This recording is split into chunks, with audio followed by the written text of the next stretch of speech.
The Friday evening air smelled like barbecue smoke and freshly cut grass. The kind of familiar suburban backdrop where neighbors stand on driveways trading small talk about mortgage rates, school board meetings, and whose lawn looks the greenest. But for me, the night was anything but ordinary because tomorrow I was scheduled to deliver the single most important pitch of my career, a promotion presentation that could elevate me from mid-level manager to director of growth at my Boston tech firm, a role I had fought tooth and nail for over 2 relentless years. My father, beer in hand, lounged in the kitchen with the casual arrogance of a man who believed nothing in life was ever really urgent, waving the bottle like it was a conductor's baton and saying, "Relax, you overthink everything," while I, heart pounding with a mix of nerves and determination, set my $2,400 laptop on the counter to grab my charger, double-checking for the 10th time that my pitch deck was polished,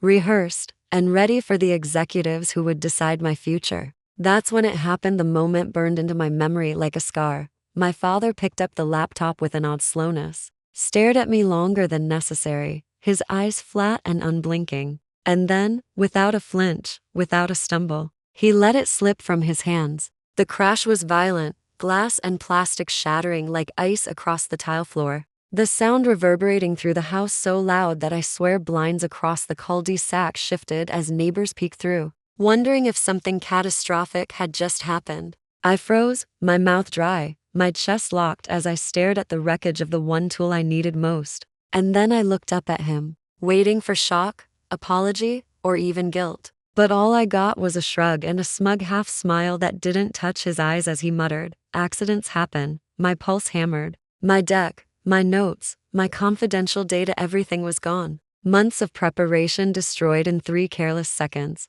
Except it didn't feel careless at all. It felt intentional, calculated. Like he wanted to cripple me right before my chance to rise. And then came the text, buzzing against my palm with a vibration that felt like a lightning strike. "Check your archive folder. He knows what's on it." The words nearly knocked me over. Because I didn't have an archive folder, never set one up, never backed up outside my machine, or so I thought. And yet someone somewhere was warning me that something hidden existed. Something my father was desperate to erase. My hands shook as I glanced at him, and his face, normally flushed from a night of light beers, suddenly turned the color of a stop sign, crimson and hot, his jaw tightening as he asked in a low, sharp voice, "What archive?" Even though I hadn't said a single word aloud, my stomach dropped straight through the floor, because how could he know about something I hadn't spoken, hadn't even believed existed? Unless the text was right and he was tied to whatever dark secret was buried on my devices. Panic clawed at my ribs as I fumbled for my phone, opening iCloud with a trembling thumb, praying it was just paranoia, a wrong number, a prank. But then the screen lit up with a directory I had never created, hidden deep under system folders, labeled in cold black letters, "Archive Hawthorn." My breath caught in my throat as I tapped inside, and rows of PDF invoices appeared instantly. Dozens of them, each stamped with the same signature, bold and unmistakable, my father's. My vision blurred, my ears rang, and in that moment, I realized the smashed laptop wasn't about me failing my pitch at all. It was about keeping me from discovering whatever Hawthorn was, whatever trail he had left hidden in the files. And as the quiet suburban night pressed against the windows, I felt a darkness settle inside me, a truth too dangerous to ignore. Everything felt like it was collapsing at once. The laptop was in shards. The Apple store was closed for the weekend, and the local repair shop said the earliest they could even look at it was Monday, which was useless, because I had less than 12 hours before my pitch. My mind spun, chest tight, thoughts racing like I was drowning in fire. That's when I heard the knock, 3 sharp taps against the front door that made me freeze. I opened it, and there stood Nancy from next door. The perfect neighbor, with the perfectly trimmed hedges, the immaculate flower beds, and the constant smile that always felt plastered on a little too tightly. The kind of woman who chaired the Hoa Treasures board with an iron fist hidden inside pearls and pastel sweaters. She leaned close, lowering her voice to a conspiratorial whisper. "I heard what happened. He can be, well, impulsive," she said, eyes flicking toward my kitchen window as if she could sense the shattered laptop sitting in pieces inside. Then she pulled something from her purse, a rose gold USB stick that gleamed under the porch light, and held it out like it was a lifeline. You emailed me a backup by mistake last month, she said. I saved it on this. You'll want it. Relief washed through me like a drug. Maybe, just maybe, this nightmare wasn't impossible to fix. I snatched it, muttering thank you, and rushed inside, jamming the drive into my sister Hannah's dented old Chromebook she had left home from college break. But almost immediately, the relief twisted into dread. The folders looked right at first glance. The names matched my projects, the decks, the financials, but the timestamps were wrong, each one shifted by a few minutes as though someone had copied them in haste. I clicked on the pitch deck, and the slides opened in a stuttering, glitchy mess, fonts broken, images missing. And then before I could react, a macro script launched by itself, black text racing across the screen in a blur of code. My gut screamed trap. I yanked the USB out so fast, the Chromebook nearly toppled. My phone buzzed instantly with a text from the same unknown number that had warned me before. Do not USC neighbors USB. Malware. Hawthorn equals shell vendor. Follow the paper. My hands went cold. My stomach bottomed out. Nancy, my neighbor, my supposed safety net, had just handed me poison wrapped in a bow.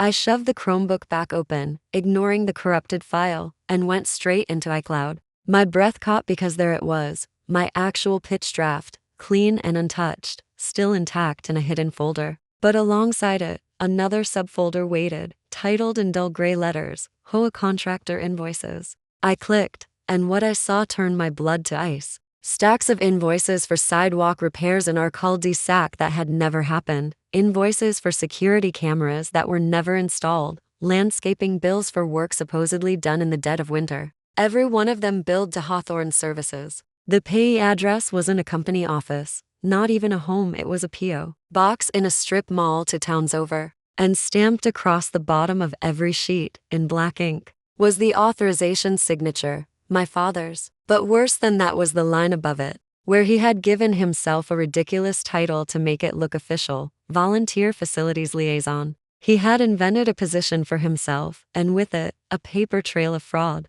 My heart thundered, my skin damp with sweat, as the front door rattled. Keys jangled. He stepped inside, his expression calm, almost serene, like it was just another Sunday afternoon. His voice was low, controlled, and terrifying in its softness. Give me your phone, he said, holding out his hand. There's sensitive material in there you don't understand. The way he said sensitive made the hair rise on the back of my neck. Because it wasn't protective, it was threatening. A man who knew the walls were closing in and was trying to keep me from breaking them down. I clutched the phone tighter, shaking my head, backing toward the counter where the shattered remains of my laptop still sat like broken teeth. Then, as if the universe wanted to crank the tension higher, the shrill chirp of a police siren cut through the quiet night outside, flashing blue and red lights spilling faintly through the blinds. My father's lips curved upward into a smirk so casual it made me want to scream. Must be a noise complaint, he said with deliberate calm, eyes never leaving mine.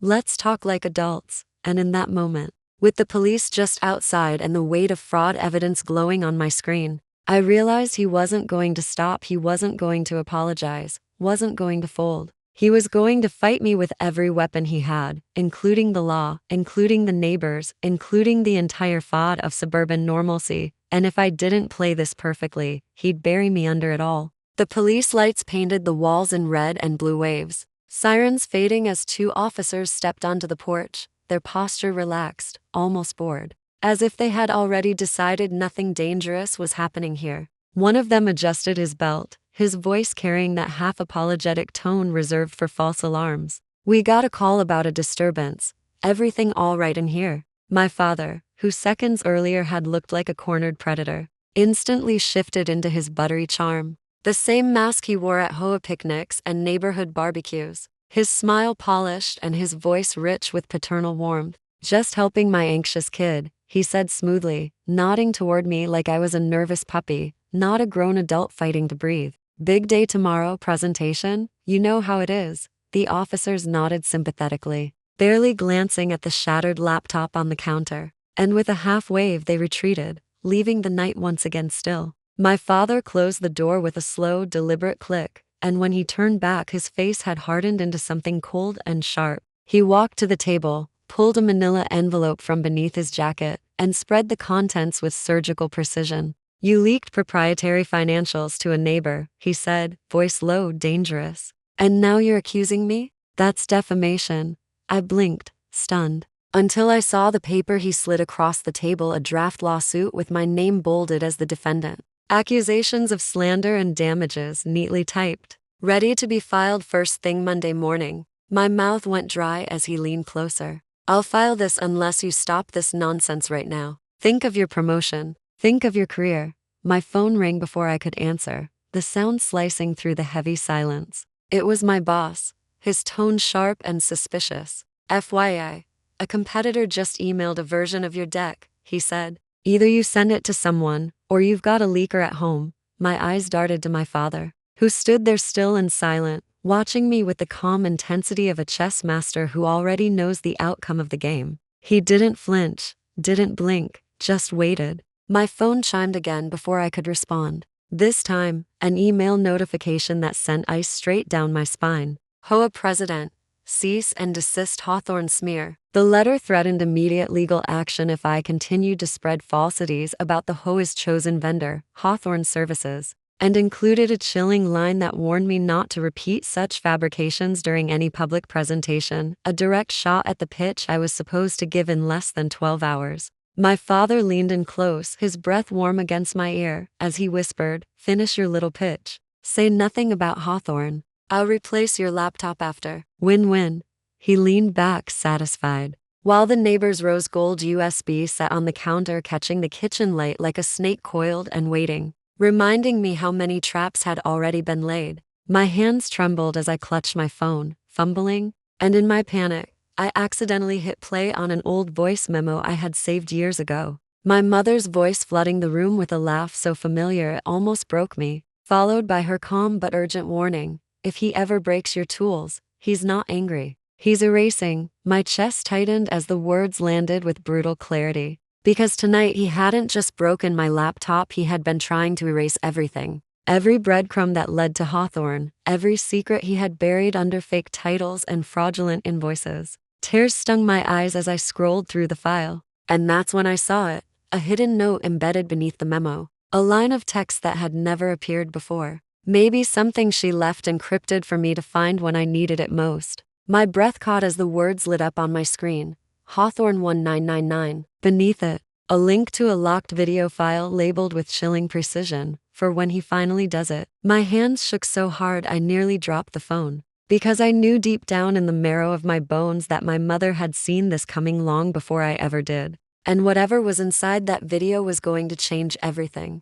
Maybe even destroy the man standing in front of me, the man I still had to call father. The clock read 9:00 a.m. and every tick of the second hand felt like a hammer driving nails into my chest as I sat in the sleek glass conference room. Fluorescent lights buzzing faintly overhead. Cameras already rolling to capture my long-awaited promotion pitch. Across the table sat the senior VP with his expression carefully unreadable. Legal counsel flipping through a leather notepad. Two directors who looked half bored and half curious. And the HR rep sipping from a travel mug that mockingly read "Mondays are optional." My palms were damp, my heartbeat frantic, but I forced my voice steady as I connected Hannah's battered Chromebook to the projector. The deck was there, waiting, one click away, but I didn't open it. My eyes swept the room, throat tight, and I said, "Something changed last night. Instead of Growth Playbook A, I'll be presenting a live case study in crisis leadership." A murmur of confusion passed between the directors, but I didn't pause. My phone buzzed against the table, screen lighting up with a text from Dad, "Stop." Another followed instantly, "I'm in the lobby." Then a photo him smiling like a devil beside the lobby ficus. His presence now more than a threat. It was a siege. I inhaled sharply, ignoring the vibration of further texts, and launched into the only strategy left to me, the truth. I pulled up public records, invoices, screenshots, no accusations, just facts laid bare. Over the past 3 years, I began, a New England HOA contracted repeated repairs and services that never occurred. Sidewalk replacements scheduled during snowstorms. Landscaping performed in the dead of January. Security cameras billed that don't exist. I clicked through the files, each slide a nail tightening the noose. All invoices paid to Hawthorn Services. Who is Hawthorn? A P.O. box, a shell ledger. And the bank trail. I paused as the projector illuminated the routing path across 3 states, ending in a joint account under a nickname that once belonged to my father in his 20s. The silence in the room deepened, legal sitting straighter, HR lowering her mug mid-sip. I could feel their attention sharpening like blades, every eye on me, every detail now irreversible. Then, with fingers trembling, I pulled up the decrypted file, the one my mother had buried beneath her voice memo years ago, and pressed play. The room filled with her presence, her face framed in sunlight, her voice steady but urgent. If you're watching this, he finally broke something. He always does when he's scared. He started Hawthorn the summer you fractured your wrist. I told him to stop. He said it was bridge money. If he ever involves you, go to the truth publicly. It's the only safe place. She looked left, then back to the camera, eyes wet but fierce. And if he threatens lawsuits, remember, bullies need the dark. The video ended, the silence that followed so absolute I could hear my own pulse thudding in my ears. The door cracked open, and security leaned in, their voice low and careful. Is your father supposed to be here? My chest seized as I turned to see him just behind them, jaw tight, hands empty, his very presence like a shadow stretching into the room. My phone lit again with another text, but I didn't dare look. The senior VP's voice cut through the tension, hard and precise. Name the vendor. On the record. My throat closed as memories stabbed at me. Backyard barbecues where he grilled burgers and pretended to care. Red Sox games on low volume in the living room where silence filled the spaces. Words should have been. My mother's funeral where his heavy hand on my shoulder had felt less like comfort and more like ownership. Everything I'd ever known about him warred against the man standing at the door. The man who had shattered my laptop, who had smirked at the police, who had turned my neighbors into accomplices. My chest rose and fell as if each breath might break me. And then I inhaled, lifted my head, and forced the word out of my mouth, my voice cracking but clear. I said the name anyway. Hawthorn Services, I said, my voice breaking but firm, is run by my father. And the moment the words left my lips, the entire room seemed to stop breathing. The fluorescent lights humming above us, the only sound until Legal tapped his pen once, then twice, and finally said with icy finality, "We're escalating this." Immediately, my father barked a laugh from the doorway, the kind that started like a cough and ended like a dare, his voice cutting through the silence like glass on concrete. "You think your boss is clean?" he sneered, eyes darting toward my supervisor. "Ask him about the bid he fast-tracked 3 days after your kid pitched the exact same vendor consolidation plan he's preaching now." The room tilted, reality bending as my boss flushed crimson, his denial immediate but hollow. "He's lying," he snapped, but my shaking hands were already queuing up the ace I had saved, the one card that would flip the whole board upside down. On the screen, a recording I had captured at 1:41 a.m. flickered to life, showing my boss in his office, opening an email from the HOA president, dragging my deck into a forward address to Hawthorn Services at. He hadn't realized his window was mirrored, hadn't known I was filming from the sidewalk outside like a desperate detective piecing together a crime scene. He hadn't expected me to be awake, feral, ready. The room froze. Legal's expression flat as granite as he said, "Security? Escort Mr. Boss and the gentleman in the lobby to separate rooms, now." The words landed like gunfire. Security officers moving in crisp silence, my father's face finally shifting, not into rage, not into smug satisfaction, but into something far worse: defeat, sorrow. A man stripped of the mask he had worn for decades. His voice cracked as he spoke, softer now, almost pleading. "Your mother told you half a story," he said, staring at me with eyes that seemed older than I had ever seen them. "Hawthorn started as a favor to your company. Your boss needed off-book work to hit a quarterly number. I took the heat. I kept paying because I thought I was protecting you. If they came for someone, it'd be me." For a second, I saw him not as the saboteur who smashed my laptop, not as the manipulator who sicced neighbors and lawyers on me, but as a father who had buried himself alive in bad choices, convincing himself it was sacrifice. But then the senior VP's voice cut through, crisp and merciless, as the board dial joined and I laid it all out: clean dates, banks, invoices, email chains, and my mother's haunting video confession. My hands shook, but I didn't break. I refused to cry, even as my throat burned. They listened, stone-faced, while security pulled my boss from his chair and guided my father out past the glass wall. His shoulders slumped like a man walking away from his own life. HR's eyes locked on me like I was some new species she hadn't cataloged before, while legal gave a single, deliberate nod. Your crisis handling, documentation, and decision under pressure demonstrate leadership beyond your current scope, the senior VP declared, each word like a gavel strike. Effective immediately. Interim director of growth. No applause, no smiles, just a collective exhale, the way boardrooms breathe when something seismic has shifted. My badge changed, my title elevated, but the room felt colder than ever. Through the glass, I saw my father pause as the officers flanked him, his hand lifting to press 2 fingers against the window, as if trying to touch me through it, like he was reaching for a photograph of a son he had already lost. His voice was almost a whisper, meant more for himself than for me.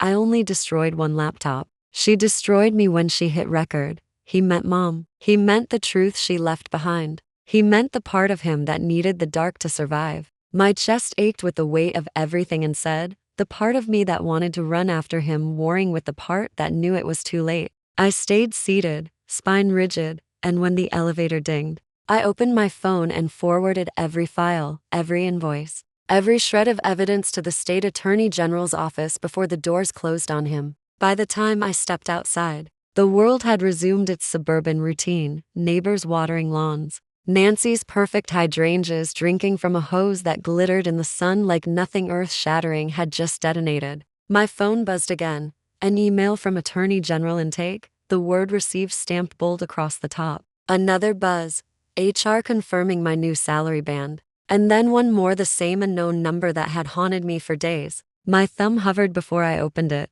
breath stalling in my lungs. The last message read, "You rose. Good. Now stay bright. Mom scheduled send. 2019. My vision blurred as I stared at her words, her foresight reaching across time like a hand from the grave, reminding me that victory always carried a bill. I stood on the sidewalk, my new promotion badge warm against my chest, watching as the cruiser turned the corner with my father inside. The morning sun was blinding, but inside I felt hollow, as though the triumph had carved me out rather than filled me. Victory tasted like a cracked tooth, sharp and metallic, painful even as it promised survival. I won. I rose. And the bill came due.